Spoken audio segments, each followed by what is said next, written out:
नमस्कार सभी विद्यार्थियों का एक बार फिर से एग्री कोचिंग बाय विकास सर परिवार में स्वागत करता हूं। हम लोग रोज एग्रीकल्चर के बेहतरीन प्रश्नों के साथ मुलाकात करते हैं। जैसा कि आप लोगों को पता है, कृषि विज्ञान से संबंधित जितने भी एग्जाम होते हैं, चाहे एग्रीकल्चर कॉम्पिटिटिव एग्जाम हो, चाहे agriculture TA, UP TGT, PGT, IBPS, AFO, AAO, agriculture supervisor, can supervisor, जो भी इस तरीके के एग्जाम होते हैं उनकी तैयारी से संबंधित प्रश्नों को रोजाना लेकर आते हैं। प्यारे विद्यार्थियों, जितने भी आप लोग हमारे चैनल से जुड़े हुए हैं, सबका हम एग्री कोचिंग बाय विकास सर परिवार में स्वागत करते हैं। चलिए आज की क्लास शुरू की जाए। फर्स्ट क्वेश्चन आपकी स्क्रीन पर आ चुका है, ध्यानपूर्वक पढ़ेंगे और इसका आंसर देंगे।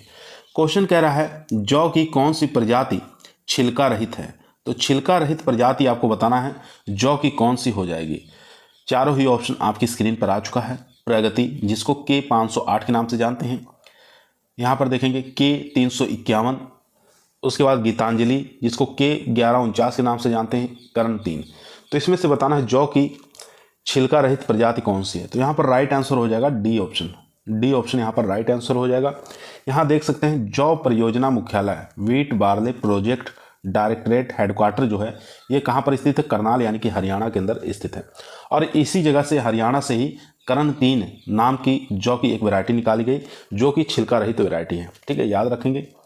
क्वेश्चन नंबर देखेंगे 81 नंबर क्वेश्चन आपकी स्क्रीन पर आ चुका है दोस्तों। क्वेश्चन कह रहा है धान की कौन सी प्रजाति ऊंची भूमियों के लिए उपयुक्त नहीं है। यहाँ पर नहीं पूछा है, और किस जगह के लिए ऊंची भूमियों के लिए उपयुक्त नहीं है। नरेंद्र धान 1, रेणु, सरजू 52 और नरेंद्र धान 118। तो यहाँ पर जो राइट आंसर हो जाएगा दोस्तों वो हो जाएगा सी ऑप्शन, सरजू 52। ठीक है, सरजू 52 सी ऑप्शन यहाँ पर राइट आंसर हो जाएगा। यहाँ पर देखेंगे सरजू 52 एक सिंचित क्षेत्र वाली प्रजाति है जो समतल भूमियों में होती है। इसके दाने कैसे होते हैं, मोटे होते हैं। पौधे कैसे होते हैं, छोटे होते हैं। ऊंची भूमियों के लिए जो प्रजातियां हैं जैसे नरेंद्र धान 1, रेणु, नरेंद्र धान 118, पंत धान 957 और पूर्वा, ये जो प्रजातियां हैं ये ऊंची भूमियों के लिए है। ठीक है, तो यहाँ पर जो राइट आंसर था सरजू 52, ये सिंचित क्षेत्रों वाली एक वैरायटी है। सी ऑप्शन यहाँ पर राइट आंसर हो जाएगा दोस्तों। क्वेश्चन नंबर देखेंगे 82 नंबर क्वेश्चन आपकी स्क्रीन पर आ चुका है। ध्यानपूर्वक पढ़िए और आंसर दीजिए। क्वेश्चन कर रहा है कौन सी प्रजाति कीड़ों और बीमारियों के प्रति सहिष्णु नहीं है। ठीक है, प्रतिरोधी नहीं है, ये आपको बताना है। पंत धान 10, गोविंद, नरेंद्र धान 2, साकेत 4। तो काफ़ी अच्छा इंपॉर्टेंट क्वेश्चन है दोस्तों। तो इसका जो राइट आंसर हो जाएगा D option, Saket 4। D option यहाँ पर राइट आंसर हो जाएगा। यहाँ देखेंगे साकेत 4 में नर्सरी में सफ़ेद रोग लग जाता है, जबकि पंत धान 10 झोंका और मध्यम झुलसा के प्रति अवरोधी है। नरेंद्र धान 2 ये भी झुलसा के प्रति अवरोधी है। तो इसलिए हमारा डी ऑप्शन यहाँ पर राइट आंसर हो जाएगा दोस्तों। क्वेश्चन नंबर देखेंगे 83 नंबर क्वेश्चन कह रहा है 1 हेक्टेयर धान की रोपाई के लिए कितने नर्सरी क्षेत्रफल की आवश्यकता होती है। बहुत बार एग्जाम में पूछा गया है। 1000 वर्ग मीटर, 750 वर्ग मीटर, 500 वर्ग मीटर या 250 से लेकर 400 वर्ग मीटर। तो यहाँ पर जो राइट आंसर हो जाएगा दोस्तों वो हो जाएगा 500 वर्ग मीटर। सी ऑप्शन यहाँ पर राइट आंसर हो जाएगा, या कह सकते हैं 1/20वां हिस्सा। ठीक है, 1 हेक्टेयर में रोपाई के लिए 500 वर्ग मीटर की आवश्यकता होती है, याद रखेंगे। क्वेश्चन नंबर 84 आपकी स्क्रीन पर आ चुका है। क्वेश्चन कह रहा है धान में SRI विधि में कितने दिन की नर्सरी पौध रोपाई के लिए तैयार हो जाती है। अगर SRI विधि से हम नर्सरी डाल रहे हैं तो कितने दिन में रोपने योग्य हो जाती है, ये आपको बताना है। 8 से 10 दिन, 12 से 15, 25 से 30 या 30 से 35 दिन। तो यहाँ पर जो राइट आंसर हो जाएगा दोस्तों वो हो जाएगा यहाँ पर 8 से 10। ठीक है, अगर ऑप्शन में 11 से 12 दिन होता तो हम उस पर लगाते हैं, और यहाँ पर जो दिया है 8 से 10, ए ऑप्शन यहाँ पर हमारा राइट आंसर हो जाएगा दोस्तों। ए ऑप्शन यहाँ पर राइट आंसर हो जाएगा। ठीक है, याद रखेंगे। और बाकी जो देसी जातियाँ हैं उसमें कितना लगता है, यहाँ से देखेंगे। देसी और देर से पकने वाली जो जातियाँ हैं 30 से 35 दिनों में रोपने योग्य हो जाती हैं। ठीक है, और ऊसर में 35 दिन के लिए। ठीक है, और बाकी 25 से 25 दिन के लिए तैयार हो जाती है रोपने योग्य। चलते हैं क्वेश्चन नंबर 85 नंबर क्वेश्चन कर रहा है गेहूं के अंकुरण के लिए न्यूनतम एवं फसल वृद्धि के लिए इष्टतम तापक्रम कितने डिग्री सेंटीग्रेड रहना आवश्यक है। काफ़ी अच्छा इंपॉर्टेंट क्वेश्चन है दोस्तों। तो इन दोनों ऑप्शन में से बताइए कौन सा राइट आंसर हो जाएगा। गेहूं के अंकुरण के लिए न्यूनतम और फसल की वृद्धि के लिए इष्टतम तापमान कितने डिग्री सेंटीग्रेड तापमान की आवश्यकता होती है। यहाँ देखेंगे 3.5 डिग्री सेंटीग्रेड से लेकर 5.5 डिग्री सेंटीग्रेड, ये हो गया न्यूनतम, और अधिकतम 20 से लेकर 22। फिर देखेंगे बी ऑप्शन 5.6 से लेकर 7.5 डिग्री सेंटीग्रेड, 16 से 18। तो फर्स्ट ऑप्शन यहाँ पर हमारा राइट आंसर हो जाएगा। 3.5 से लेकर 5.5 डिग्री सेंटीग्रेड न्यूनतम तापमान की आवश्यकता होती है, और यहाँ पर अधिकतम तापमान 20 से 22 डिग्री सेंटीग्रेड तापमान की आवश्यकता होती है। ए ऑप्शन यहाँ पर राइट आंसर हो जाएगा दोस्तों। चलते हैं क्वेश्चन नंबर 86 पर। दोस्तों यदि आप लोगों को वीडियो पसंद आ रही है तो वीडियो को लाइक करिए, दोस्तों में शेयर करिए, चैनल पे नए आए हैं तो सब्सक्राइब करना ना भूलिए। क्वेश्चन नंबर 86 आपके स्क्रीन पर आ चुका है। क्वेश्चन कह रहा है गेहूं में 2 सिंचाई उपलब्ध होने पर कौन सी क्रांतिक अवस्था पर सिंचाई करनी चाहिए। कल्ले फूटने और फूल आने पर, मुख्य जड़ बनना दूधी अवस्था पर, मुख्य जड़ बनना फूल आने पर, या गांठ बनने और दाना सख्त होने पर। तो इसमें से बताना है कि गेहूं की अगर 2 सिंचाई ही उपलब्ध हो तो कौन सी क्रांतिक अवस्था पर सिंचाई करना चाहिए। तो यहाँ पर राइट आंसर हो जाएगा दोस्तों सी ऑप्शन, मुख्य जड़ बनते समय और फूल आने पर। ये 2 सिंचाइयाँ हो जाएंगी, सी ऑप्शन यहाँ पर राइट आंसर हो जाएगा। और वैसे देखा जाए गेहूं को 6 सिंचाइयों की आवश्यकता होती है। ठीक है, कितनी सिंचाइयों की? 6 सिंचाइयों की आवश्यकता होती है। यहाँ पर देखेंगे सर्वाधिक क्रांतिक अवस्था जो होती है वो CR स्टेज होती है। ठीक है, यहाँ पर देखेंगे मुख्य जड़ बनने की अवस्था जो 20 से लेकर 25 दिन पर आती है। 2 सिंचाइयाँ उपलब्ध होने की दशा में पहली सिंचाई CRI अवस्था पर करेंगे और दूसरी सिंचाई फूल आने पर की जाती है। तो ये 2 सिंचाइयाँ आप लोग याद रख लेंगे। क्वेश्चन नंबर देखेंगे 87 नंबर क्वेश्चन कह रहा है मक्का की रबी की खेती के लिए उत्तम प्रजाति कौन सी है। अगर मक्का की रबी के सीजन में खेती करना है तो उत्तम प्रजाति बताना है, कौन सी सबसे अच्छी वैरायटी मानी जाएगी। तो यहाँ पर शरद मणि देखेंगे, आज़ाद उत्तम, नवीन और गंगा 5, चारों में से बताइए कौन सा राइट आंसर हो जाएगा। तो रवि जैसे नाम से ही पता चला रवि में करना है मक्का के शरद मणि। ठीक है, ए ऑप्शन यहाँ पर राइट आंसर हो जाएगा दोस्तों। ए ऑप्शन यहाँ पर राइट आंसर हो जाएगा। बाकी आज़ाद उत्तम, नवीन, गंगा 5 ये खरीफ सीजन की ये वैरायटियाँ हैं। ठीक है, याद रखेंगे।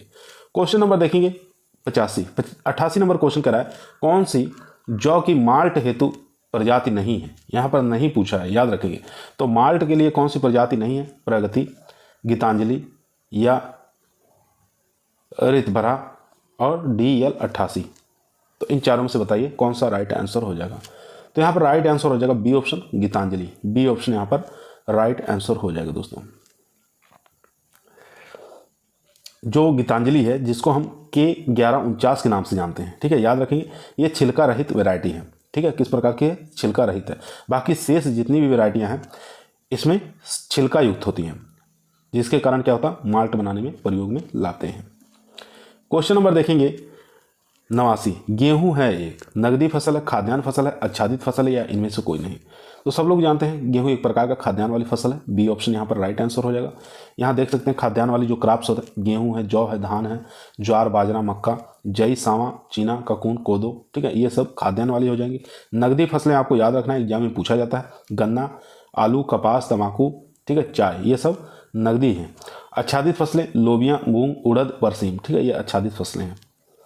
उसके बाद देखेंगे क्वेश्चन नंबर 90 नंबर क्वेश्चन आपके स्क्रीन पर आ चुका है। गेहूं की समय के लिए बीज दर आपको बताना है। गेहूं की समय पर अगर बुआई करना है तो उसका सीड रेट कितना लगेगा ये आपको बताना है। 75 किलोग्राम, 100 किलोग्राम, 125 किलोग्राम, 150 किलोग्राम। तो समय पर गेहूं की बुआई करने के लिए 100 किलोग्राम सीड बहुत होता है 1 हेक्टेयर के लिए। ठीक है, यहाँ पर ए ऑप्शन हमारा राइट आंसर हो जाएगा दोस्तों। अगर देरी से पूछे तो यहाँ देखिए समय पर बुआई करना है 100 किलोग्राम, हल के पीछे करना है तो 90 से 100 किलोग्राम, सीड ड्रिल से करना है तो 80 से 100 किलोग्राम, पछेती बुआई करना है तो 125 से लेके 155 किलोग्राम, डिबलर से बुआई करना है तो 25 से लेके 30 किलोग्राम। ये आपको याद रखना है, यहाँ से एग्जामों में बहुत बार क्वेश्चन पूछे जाते हैं। चलते हैं क्वेश्चन नंबर 91 पे। क्वेश्चन नंबर 91 देखेंगे उत्तर प्रदेश में सर्वप्रिय गेहूं की प्रजाति का नाम बताना है। ठीक है, तो उत्तर प्रदेश में सर्वाधिक लोकप्रिय जो गेहूं की प्रजाति है वो बताना है। PBW 343, UP 2338, K 8903, K 9107। तो यहाँ पर जो राइट आंसर हो जाएगा दोस्तों वो हो जाएगा ए ऑप्शन, यानी कि PBW 343। ये उत्तर प्रदेश की सर्वप्रिय गेहूं की प्रजाति है जो कि उत्तर प्रदेश के जो पश्चिमी उत्तर प्रदेश है वहाँ पर इसको उगाया जाता है। ठीक है, उत्तर प्रदेश के पश्चिमी उत्तर प्रदेश में इसको उगाया जाता है, याद रखेंगे। ए ऑप्शन यहाँ पर राइट आंसर हो जाएगा।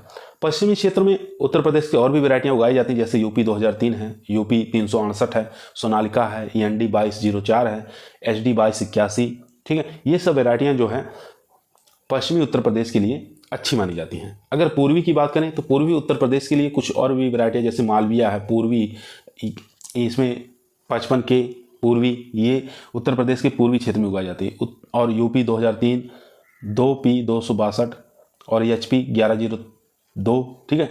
ये सब वैरायटियाँ जो हैं उत्तर प्रदेश के पूर्वी क्षेत्र के लिए हैं। चलते हैं क्वेश्चन नंबर 92 पे। यहाँ देख सकते हैं आप लोग, उत्तर प्रदेश के सर्वप्रिय प्रजाति PBW 343 है।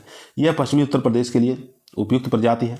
पश्चिमी उत्तर प्रदेश के लिए अन्य और किस्में हैं, जैसे UP 2003, UP 368, Sonalika, END 2204, SD 2281, CPN 1676, ठीक है। ये सब वैरायटियाँ किसके लिए हैं? पश्चिमी उत्तर प्रदेश के लिए। पूर्वी की बात करें, पूर्वी उत्तर प्रदेश के लिए जो वैरायटियाँ हैं वो है यूपी 2003 2P 262, HP 1102, मालवीय 55 के पूर्वी के 68, SD 2281, WL 711, PBW 154, ये सब पूर्वी उत्तर प्रदेश के लिए वैरायटियाँ हैं। याद कर लेंगे, यहाँ से क्वेश्चन बनते हैं। क्वेश्चन नंबर देखेंगे 92 नंबर क्वेश्चन कह रहा है धान की सुगंधित प्रजाति कौन सी है? जया है, बाला है, टाइप 3 है या टाइप 1 है? तो यहाँ पर सी राइट आंसर हो जाएगा। टाइप 3 जो है धान की सुगंधित प्रजाति है, ठीक है, याद रखेंगे, जो कि 125 से लेकर 140 दिन में पककर तैयार हो जाती है। इसका जो धान होता है वो लंबा महीन होता है, ठीक है, और चावल जो होते हैं सफ़ेद और महीन होता है। धान की अन्य सुगंधित प्रजातियां जो आपको याद रखना है, कस्तूरी, पूसा बासमती, हरियाणा बासमती 1 और बासमती 370, ये भी सुगंधित वैरायटियां हैं धान की। क्वेश्चन नंबर देखेंगे 93 नंबर क्वेश्चन स्क्रीन पर आ चुका है। भारत में धान की प्रथम विकसित बौनी प्रजाति कौन सी है? जया है, साकेत 4 है, गोविंद है, नरेंद्र 97 है। तो यहाँ पर 93 का जो राइट आंसर हो जाएगा दोस्तों वो हो जाएगा जया। ए ऑप्शन यहाँ पर राइट आंसर हो जाएगा दोस्तों, ए ऑप्शन यहाँ पर राइट आंसर हो जाएगा। यहाँ देख सकते हैं भारत में धान की प्रथम विकसित बौनी प्रजाति जया है। यह ठंडी जलवायु और पूर्वी उत्तर प्रदेश जलमग्न क्षेत्रों को छोड़कर सभी सिंचित क्षेत्रों में और समस्त भारत में उगाई जा सकती है।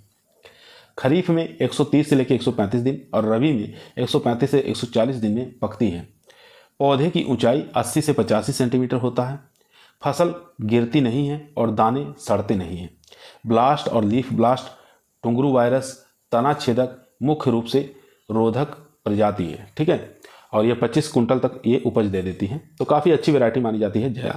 क्वेश्चन नंबर देखेंगे 94 नंबर क्वेश्चन कह रहा है नर्सरी उगाने की डेपोग विधि संबंधित है। गोभी से है, प्याज से है, धान से है, तंबाकू की। तो नर्सरी उगाने की डेपोग जो विधि है ये किससे संबंधित है? तो ये धान से संबंधित है। सी ऑप्शन यहाँ पर राइट आंसर हो जाएगा दोस्तों, सी ऑप्शन यहाँ पर राइट आंसर हो जाएगा। यहाँ देख सकते हैं, यहाँ से क्वेश्चन पूछा गया बहुत बार। इस विधि में धान की नर्सरी क्षेत्र 25 से 30 वर्ग मीटर क्षेत्र की आवश्यकता होती है 1 हेक्टेयर रोपाई के लिए, ठीक है। तो ये भी आपको याद रखना है, 25 से 30 वर्ग मीटर। क्वेश्चन नंबर देखेंगे 95 नंबर क्वेश्चन कर रहा है बेबी कॉर्न जिस फसल से संबंधित है वह कौन सी है? ज्वार है, मक्का है, बाजरा है, ल्यूशन है। तो बेबी कॉर्न का किससे संबंध है? तो यहाँ पर मक्का, बी ऑप्शन यहाँ पर राइट आंसर हो जाएगा दोस्तों, बी ऑप्शन यहाँ पर राइट आंसर हो जाएगा। क्वेश्चन नंबर देखेंगे 96 नंबर क्वेश्चन कह रहा है जाड़े में बोए जाने वाले गेहूं जिसको विंटर व्हीट के नाम से जानते हैं, इसके लिए उपयुक्त मृदा और तापमान होना चाहिए। तो उपयुक्त मृदा तापमान कितना होना चाहिए? 5 से 35, 15 से 27, 12 से 20, 35 से 40। तो यहाँ पर जो राइट आंसर हो जाएगा दोस्तों वो हो जाएगा बी ऑप्शन 15 से 27 डिग्री सेंटीग्रेड। बी ऑप्शन यहाँ पर राइट आंसर हो जाएगा दोस्तों। और भी फसलें हैं जिनका टेम्परेचर देख लेते हैं, इष्टतम टेम्परेचर कितना चाहिए। यहाँ देख सकते हैं कुछ फसलों के नाम दिया हुआ है और यहाँ पर इष्टतम टेम्परेचर दिया हुआ है। तो शीतकालीन गेहूं के लिए 15 से 25 डिग्री सेंटीग्रेड तापमान आवश्यक होता है।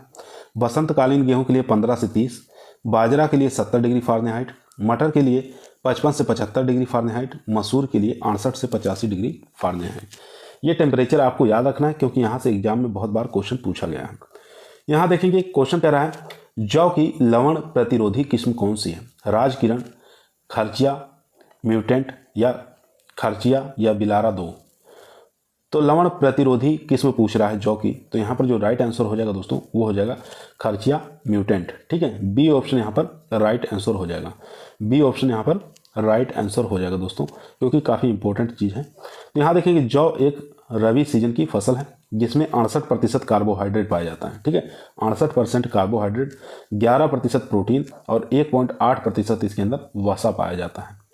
जौ की लवण प्रतिरोधी किस्म जो है वो करण 15 है, DL 157 है, अंबर है, खर्चिया म्यूटेंट है, रत्ना है, आज़ाद है, करण 19 है, ज्योति है। ठीक है, ये सब किस्में किसकी हो जाएंगी? जौ की किस्में हैं। ठीक है, याद रखेंगे। क्वेश्चन नंबर देखेंगे 98 नंबर क्वेश्चन कह रहा है चावल में प्रोटीन का प्रतिशत बताना है। 1.5 से 3%, 6 से 7, 4 से 5 या 10 से 11। तो चावल के अंदर प्रोटीन की मात्रा जो पाई जाती है दोस्तों वो 6 से लेकर 7% पाई जाती है। बी ऑप्शन यहाँ पर राइट आंसर हो जाएगा। बी ऑप्शन यहाँ पर राइट आंसर हो जाएगा। अगर वसा की बात करें तो फैट की मात्रा 2 से लेकर 2.5% तक इसके अंदर फैट की मात्रा पाई जाती है और कार्बोहाइड्रेट तो भरपूर मात्रा में देखने को मिलता है। ठीक है, क्वेश्चन नंबर चलते हैं। एक चीज़ और यहाँ पे पूछा जाता है, चावल की जो मुख्य प्रोटीन होती है ओराई जीन होती है, यहाँ से भी क्वेश्चन पूछा गया है।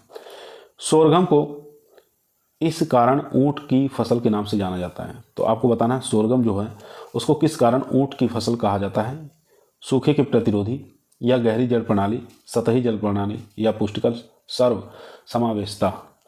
तो यहाँ पर जो राइट आंसर हो जाएगा दोस्तों वो हो जाएगा ए ऑप्शन, सूखे के प्रतिरोधी है, इसलिए हम सोरगम को हम ऊँट की फसल के नाम से जानते हैं। ए ऑप्शन यहाँ पर राइट आंसर हो जाएगा दोस्तों। ठीक है, ए ऑप्शन यहाँ पर राइट आंसर हो जाएगा। क्वेश्चन नंबर चलते हैं 100 नंबर क्वेश्चन कह रहा है गर्मी में उपजाई जाने वाली फसल कही जाती है। तो गर्मी में जो हम उपजाते हैं फसल को उसको किस नाम से जानते हैं? रबी कहते हैं, खरीफ कहते हैं, ऊँट कहते हैं या इनमें से कोई नहीं। तो यहाँ पर राइट आंसर हो जाएगा ऊँट वाली क्रॉप कहते हैं। सी ऑप्शन यहाँ पर राइट आंसर हो जाएगा दोस्तों। ठीक है, सी ऑप्शन यहाँ पर। रबी और खरीफ के मध्य गर्मी में उगाई जाने वाली फसलों को हम जायद की फसल कहते हैं। ठीक है, जायद की फसल कहते हैं। तो यहाँ पर जायद ऑप्शन में था नहीं, इसलिए हम ऊँट भी कहीं कहीं पर इसका नाम ऊँट कहा जाता है। ठीक है, तो यहाँ पर देख सकते हैं इस वर्ग की फसलों में गर्म मौसम को सहन करने की क्षमता होती है। यही कारण है कि इस फसल को हम ऊँट की मौसम यानी कि जायद की फसल के नाम से जानते हैं। और इसमें कौन कौन सी फसलें आ जाएंगी? तो याद रखेंगे खरबूजा है, तरबूज है, ककड़ी है, खीरा है। ठीक है, ये सब क्रॉप जितनी होती हैं ये जायद वाली क्रॉप्स कहलाती हैं। क्वेश्चन नंबर देखेंगे 101 नंबर क्वेश्चन कह रहा है गेहूं के प्रति हेक्टेयर उच्चतम पैदावार पाई जाती है कहाँ से? उत्तर प्रदेश से, हरियाणा से, पंजाब से, राजस्थान से। तो गेहूं की प्रति हेक्टेयर उच्चतम पैदावार जो देखने को मिलता है वो देखने को मिलता है यहाँ पर पंजाब से। सी ऑप्शन यहाँ पर राइट आंसर हो जाएगा दोस्तों। अगर हम उत्पादन की बात करें तो उत्पादन में पहला स्थान पर उत्तर प्रदेश है, दूसरे पंजाब, तीसरे पर हरियाणा। और यहाँ पे बात करेंगे क्षेत्रफल की दृष्टि से भी उत्तर प्रदेश फर्स्ट रैंक पर है, दूसरे मध्य प्रदेश, तीसरे पंजाब। ठीक है, अगर उत्पादकता की बात करें प्रति हेक्टेयर तो उत्पादकता में हमारा प्रति हेक्टेयर जो सर्वाधिक उत्पादन करने वाला है वो पंजाब है, दूसरे नंबर पर हरियाणा है। तो पंजाब को आपको याद रखना है। क्वेश्चन नंबर देखेंगे 102 नंबर क्वेश्चन कर रहा है जायद मक्का के लिए संतुलित उर्वरक NPK की मात्रा आपको बताना है। तो जायद मक्का के लिए आपको नाइट्रोजन, फास्फोरस, पोटास की मात्रा बताना है अनुपात में। चलिए देख लेते हैं और भी ऑप्शन। फर्स्ट ऑप्शन है 100:50:50। ठीक है, तो ये NPK का अनुपात हो गया प्रति हेक्टेयर। बी ऑप्शन चल के देखते हैं। बी ऑप्शन आपके स्क्रीन पर आ गया है 30:40:40, 120:60:60, 40:20:20। तो यहाँ पर जो राइट आंसर हो जाएगा दोस्तों जायद मक्का के लिए NPK का इसमें उर्वरक पूछा था तो 120:60:60। ठीक है, ये हो जाएगा सी ऑप्शन यहाँ पर राइट आंसर हो जाएगा। अगर यही क्वेश्चन देता संकर और संकुल के लिए, ठीक है, तो संकर के लिए हो जाएगा 120:60:60 और संकुल के लिए हो जाएगा 80:40:40। अगर यही पूछता देसी प्रजाति के लिए, देसी प्रजाति के लिए 60:30:30 किलोग्राम प्रति हेक्टेयर की दर से हम नत्रजन NPK की मात्रा देते हैं, याद रखेंगे। क्वेश्चन नंबर देखेंगे 103 नंबर क्वेश्चन कह रहा है धान की अच्छी पैदावार के लिए बालीदार किल्लों की संख्या कितनी होती है? तो धान की अच्छी पैदावार के लिए बालीदार जो किल्ले होते हैं उनकी संख्या आपको बताना है कितनी होती है। 150 से 180 प्रति वर्ग मीटर, 200 से लेकर 250 प्रति वर्ग मीटर, 350 से लेकर 400 प्रति वर्ग मीटर या 450 से लेकर 500 प्रति वर्ग मीटर। तो यहाँ पर जो राइट आंसर हो जाएगा दोस्तों वो हो जाएगा 350 से लेकर 400। ठीक है, सी ऑप्शन यहाँ पर राइट आंसर हो जाएगा दोस्तों। सी ऑप्शन यहाँ पर राइट आंसर हो जाएगा। क्वेश्चन नंबर देखेंगे 104। 104 नंबर क्वेश्चन आपकी स्क्रीन पर आ चुका है। क्वेश्चन कह रहा है PHB 71 निम्नलिखित में से कौन सी फसल की प्रजाति है। तो PHB 71 आपको बताना है किसकी प्रजाति है। बौने गेहूं की है, हाइब्रिड धान की है, हाइब्रिड ज्वार की है या हाइब्रिड मक्का की है। तो 104 का जो राइट आंसर हो जाएगा दोस्तों वो हो जाएगा बी ऑप्शन, हाइब्रिड धान की प्रजाति है। बी ऑप्शन यहाँ पर राइट आंसर हो जाएगा दोस्तों। काफ़ी बार एग्जामों में पूछा गया है ये। तो यहाँ देख सकते हैं PHB 71 धान की संकर किस्म है जो कि कर्नाटक, तमिलनाडु और पूर्वी उत्तर प्रदेश के लिए ये अच्छी मानी गई है। ठीक है, अन्य किस्में भी हैं धान की, जैसे निधि याद रखेंगे CORH1, याद रखेंगे CHR10, मालवीय हो गया, जया हो गया, रत्ना हो गया, ये सब भी किसकी किस्में हैं। तो ये सब भी याद रखेंगे धान की ही किस्में हैं। क्वेश्चन नंबर देखेंगे 105। 105 नंबर क्वेश्चन कर रहा है धान की कटाई का उचित समय आपको बताना है। तो धान की जो कटाई का उचित समय होता है वो बाली निकलने के 30 से लेके 35 दिन बाद कटाई करने योग्य हो जाता है। तो सी ऑप्शन यहाँ पर राइट आंसर हो जाएगा दोस्तों। सी ऑप्शन यहाँ पर राइट आंसर हो जाएगा। जब हरे दाने 4 से लेकर 9% से ज़्यादा ना हो, ठीक है, याद रखेंगे, और मिल्किंग स्टेज भी 1% से ज़्यादा ना हो, और दाने में लगभग 20% तक इसमें नमी होना चाहिए। ठीक है, याद रखेंगे। क्वेश्चन नंबर देखेंगे 106। 106 नंबर क्वेश्चन कह रहा है ज्वार में लगने वाली प्रचलित बीमारी कौन सी है। ज्वार के अंदर कौन सी बीमारी देखने को मिलता है सबसे ज़्यादा जो हानि पहुंचाती है, वो ग्रेन स्मिट पहुंचाती है। ठीक है, डी ऑप्शन यहाँ पर राइट आंसर हो जाएगा, ग्रेन स्मिट। ये सबसे खतरनाक बीमारी है। इसमें क्या होता है, दाने फूलकर बड़े हो जाते हैं जिसके कारण उसमें चूर्ण भर जाता है, और यह जो रोग होता है ये किसके कारण होता है, कवक के कारण होता है। क्वेश्चन नंबर देखेंगे 107। 107 नंबर क्वेश्चन कह रहा है गेहूं के किस प्रदेश में सबसे अधिक क्षेत्रफल में उगाया जाता है। तो बताना गेहूं कौन से प्रदेश के अंदर सबसे ज़्यादा क्षेत्रफल में उगाया जाता है। तो पीछे बता चुके हैं उत्तर प्रदेश में सबसे ज़्यादा क्षेत्रफल में उगाया जाता है। अगर उत्पादकता की बात करें तो उत्पादकता सबसे ज़्यादा किसकी है, तो पंजाब की है जो प्रथम स्थान पर बना हुआ उत्पादकता में। ठीक है, तो याद रखेंगे। चलते हैं क्वेश्चन नंबर 108 पर। क्वेश्चन नंबर 108 आपकी स्क्रीन पर आ चुका है। मोटे खाद्यान्न की खेती की जाती है। तो मोटे खाद्यान्न जो होते हैं उनकी खेती की जाती है अधिक वर्षा वाले क्षेत्रों में, जल जमाव वाले क्षेत्रों में, निचली भूमियों में या उर्वर वाली भूमि में। तो यहाँ पर जो राइट आंसर हो जाएगा डी ऑप्शन, यानी कि उर्वर वाली भूमि में, जो उपजाऊ भूमि होती है उसमें हम मोटे अनाज वाली जो खाद्यान्न वाली जो फसलें होती हैं उनको हम उगा सकते हैं। ठीक है, तो यहाँ पर जो राइट आंसर हो जाएगा डी ऑप्शन हो जाएगा। ठीक है, इसमें कौन कौन सी फसलें आती हैं तो उनको भी आप लोग देख लेंगे। मणुआ आ जाएगा, झंगोरा आ जाएगा, सामा आ जाएगा, चीना आ जाएगा, कोदो है, कासनी है। ठीक है, ये सब इसमें आ जाएंगे। उसके बाद देखेंगे क्वेश्चन नंबर 109। असिंचित गेहूं की अनुशासित प्रजाति कौन सी है। असिंचित क्षेत्रों में गेहूं की ऐसी कौन सी प्रजाति है जो असिंचित क्षेत्रों में हम इसको उगा सकते हैं। तो यहाँ देखेंगे ND 2334, UP 2003, राज्य 3077 या K65। तो यहाँ पर राइट आंसर हो जाएगा K65। ठीक है, डी ऑप्शन यहाँ पर राइट आंसर हो जाएगा। गेहूं जो है ग्रेवेनी कुल का फसल है। ठीक है, रबी के सीजन में इसको उगाते हैं। असिंचित क्षेत्रों के लिए यहाँ पर देख सकते हैं कौन कौन सी वैरायटी है। K65 है, K68 है, उसके बाद सुजाता है, मेघदूत है, मुक्ता है, कुंदन है, प्रताप। ये सब असिंचित क्षेत्रों में हम इनको लगा सकते हैं। तो इन सभी वैरायटियों को आप लोग याद कर डालिए जो कि टीए के एग्जाम के लिए काफ़ी मोस्ट और इम्पोर्टेंट है। क्वेश्चन नंबर देखेंगे 110। सूखे की स्थिति में ज्वार के पौधे के किस भाग में धुरीन की संरचना होती है। जड़ों में, तनों में, पत्तियों में या सभी भागों में। तो काफ़ी इंपॉर्टेंट क्वेश्चन है दोस्तों। 110 का जो राइट आंसर हो जाएगा सी ऑप्शन, पत्तियों के अंदर। सी ऑप्शन यहाँ पर राइट आंसर हो जाएगा। ज्वार के पौधे में धुरीन संरचना प्राय सूखे की स्थिति में पत्तियों में होती है। ठीक है, तो पत्तियां याद रखेंगे। सी ऑप्शन यहाँ पर राइट आंसर हो जाएगा। क्वेश्चन नंबर देखेंगे 111।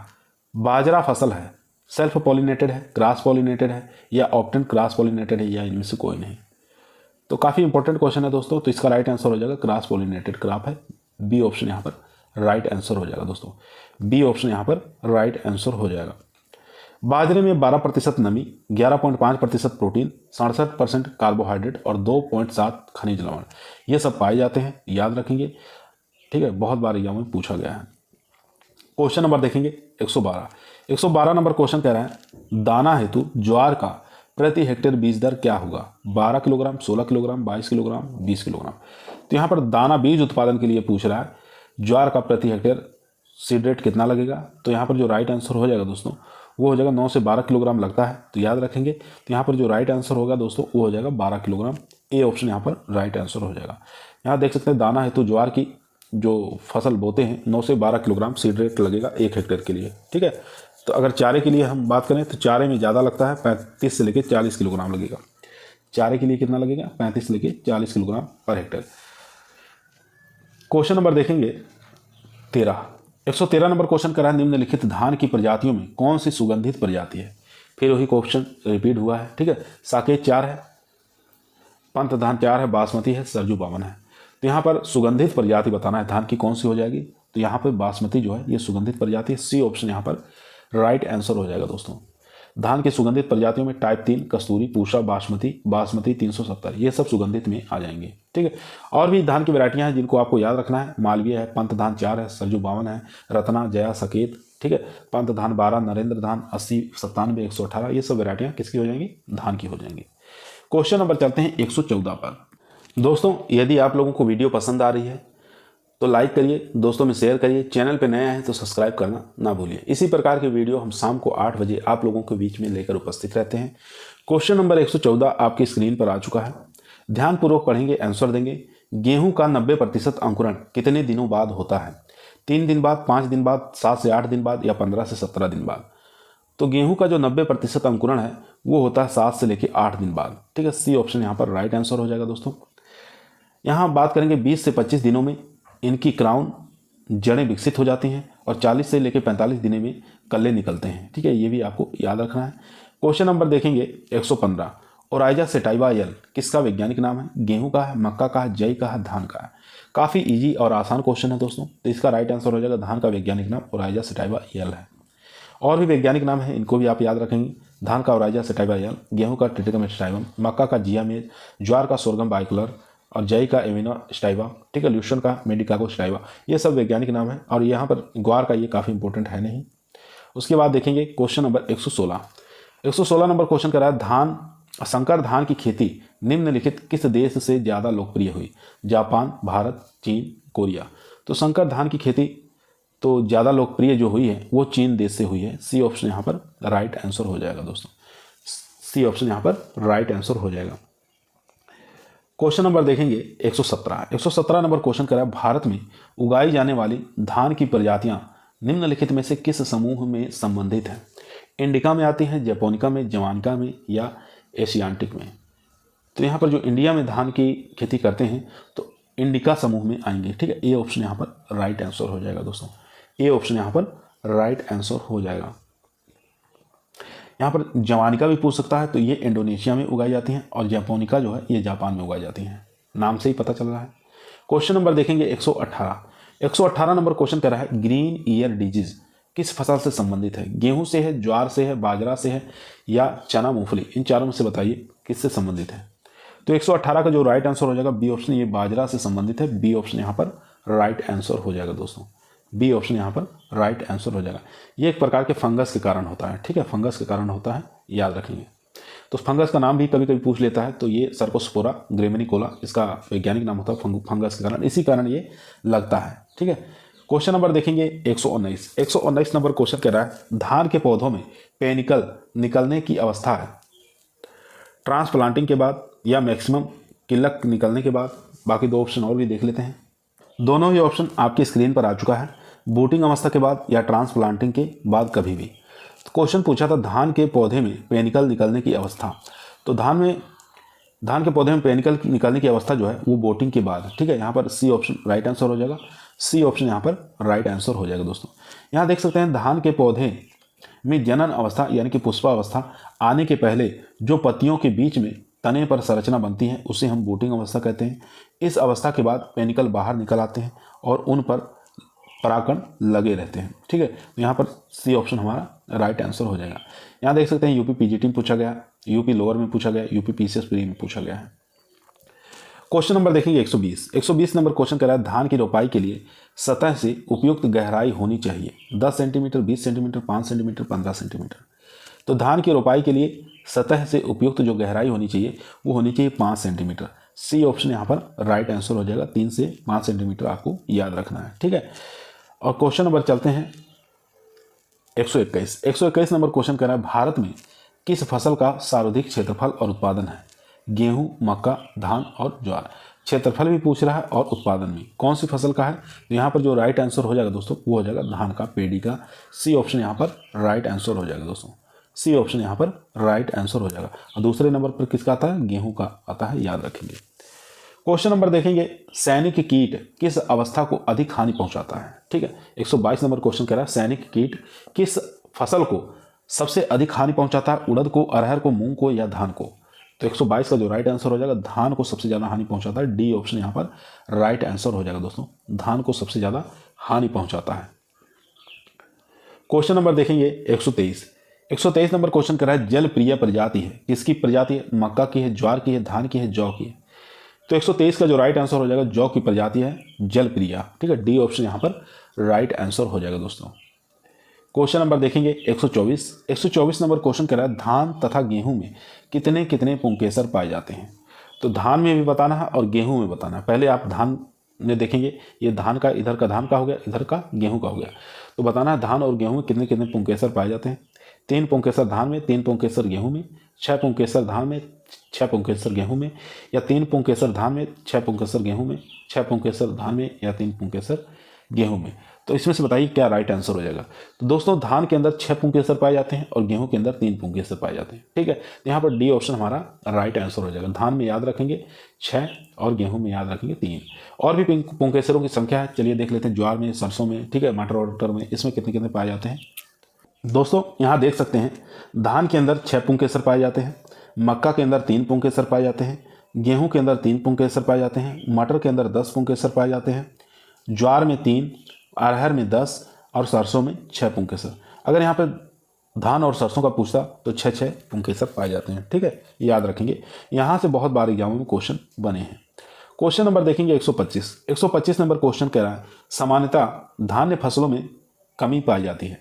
तो धान्य वाली फसलें जितनी होती हैं उसमें किसकी कमी पाई जाती है, लाइसिन की, मेथियोनिन की, ट्रिप्टोफैन की या प्रोटीन की। तो यहाँ पर जो राइट आंसर हो जाएगा दोस्तों 125 का वो हो जाएगा बी ऑप्शन, मेथियोनिन की कमी पाई जाती है। बी ऑप्शन यहाँ पर राइट आंसर हो जाएगा दोस्तों। बाकी यहाँ देखेंगे धान के अंदर 6 से 7% प्रोटीन की मात्रा पाई जाती है। ठीक है, और यहाँ पर 65 से लेके 70% कार्बोहाइड्रेट की मात्रा पाई जाती है। याद रखेंगे, बहुत बार एग्जामों में क्वेश्चन बना है। क्वेश्चन नंबर देखेंगे 126 नंबर क्वेश्चन कह रहा है हरित क्रांति मुख्यतः फसल सफल रही है। तो हरित क्रांति बताना है कौन सी फसल में सफल रही है, धान में, गेहूं में, मक्का में या चना में। तो गेहूं के अंदर सब लोग जानते हैं हरित क्रांति की सफलता गेहूं से है, गेहूं और धान दोनों से, लेकिन सबसे ज़्यादा गेहूं से है। ठीक है, तो हरित क्रांति का संबंध गेहूं और धान से है, सबसे ज़्यादा गेहूं। श्वेत क्रांति दूध से है, पीली क्रांति तिलहन से है, गोल क्रांति आलू से है।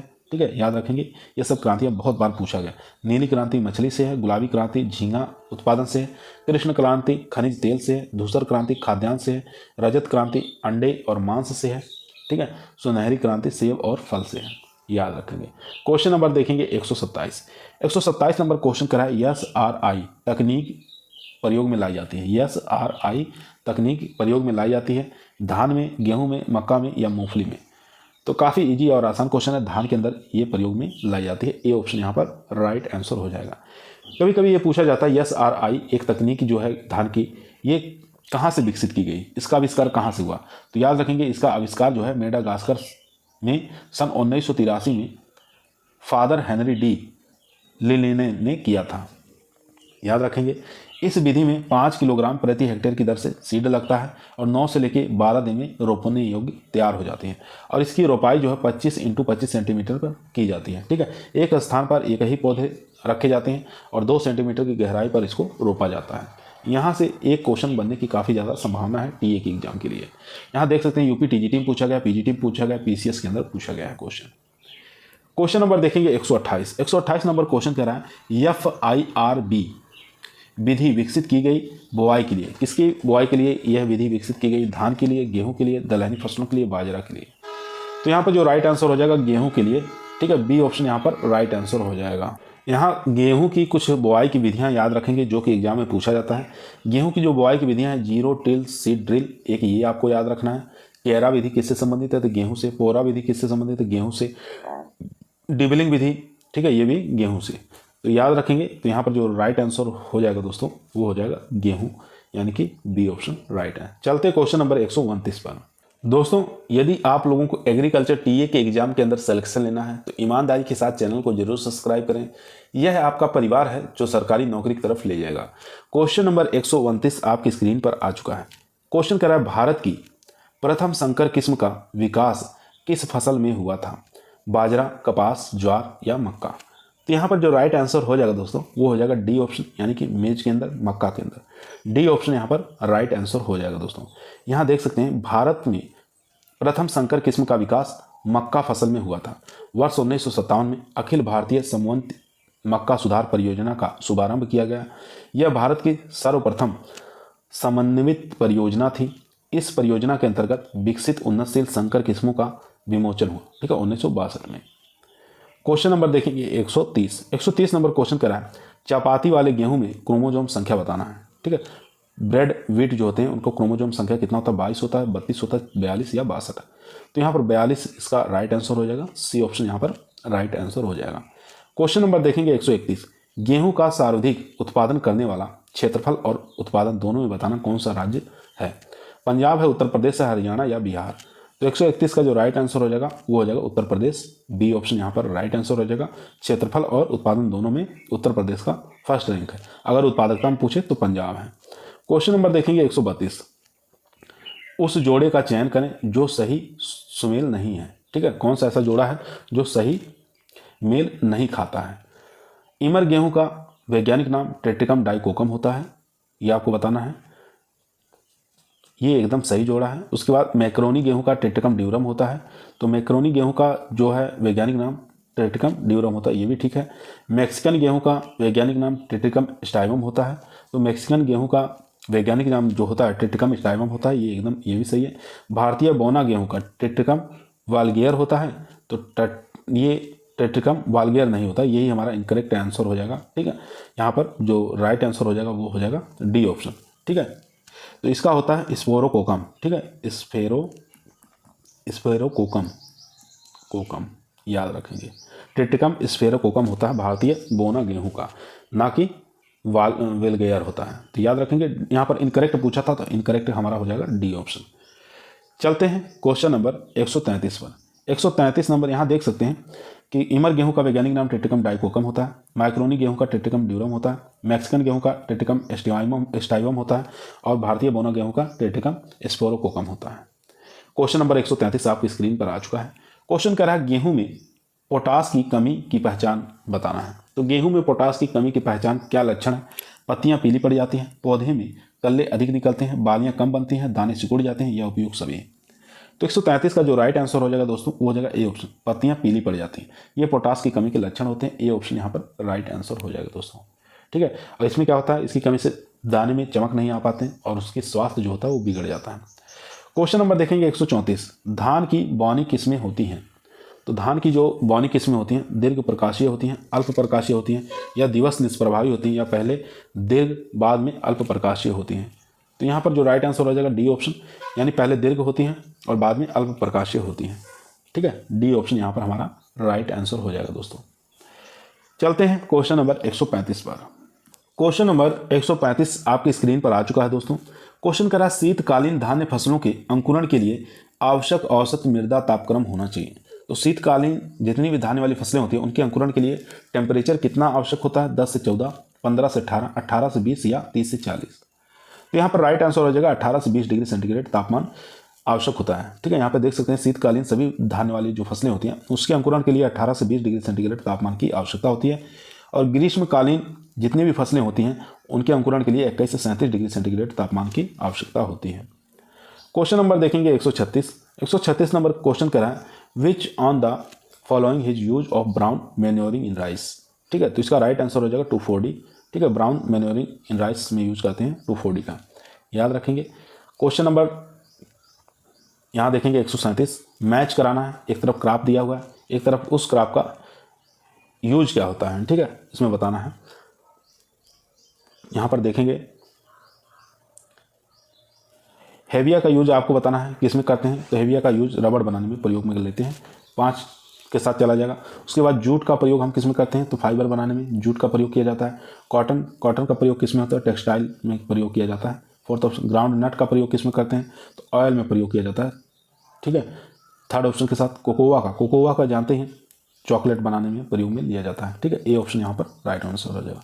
इस प्रकार से हम मिलान कर लेंगे, मिलान रबड़, fibre, cotton, textile, groundnut, oil, cocoa का चॉकलेट, ठीक है। इस प्रकार से हम इसका प्रयोग किया जाता है। यहाँ देख सकते हैं यूजीसी नेट के अंदर ये क्वेश्चन पूछा गया था। क्वेश्चन नंबर देखेंगे 138 नंबर क्वेश्चन कह रहा है वह कौन सी फसल है जिसमें एक लिंगता, द्विलिंगता और पूर्वता दोनों ही पाई जाती हैं। मक्का है, ज्वार है, बाजरा है, मकोई है।